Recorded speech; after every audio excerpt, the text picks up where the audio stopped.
కొందరిని సుఖపెడుతూ ఉంటాడు, కొందరిని సుఖదుఖములు రెండూ ఇచ్చి చూస్తూ ఉంటాడు అని అన్వయం చేయవలసి ఉంటుంది. కానీ ఈశ్వరుని యందు పక్షపాత బుద్ధి ఉండేటటువంటి అవకాశాన్ని ముందు పక్కన పెట్టి మాట్లాడాలి. ఇప్పుడు అసలు ఆయనకి అటువంటి వాటితో సంఘం ఉండదు.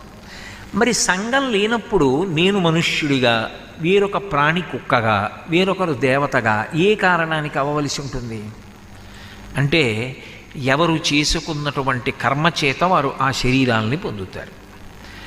ఇప్పుడు కర్మ అనేటటువంటిది ఎంత శక్తివంతమైనటువంటి సాధనమైంది.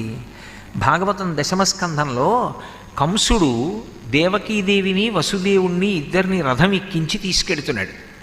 తీసుకువెడుతుండగా అకస్మాత్తుగా అశరీరవాణి పలికింది. తుష్టయగు భగిని మెచ్చగ ఇష్టుడవై రథము నడిపే దరుగవు మీదన్ శిష్టయగు ఈతలోదరి అష్టమ గర్భంబు నిన్ను హరించుజుమీ అంది.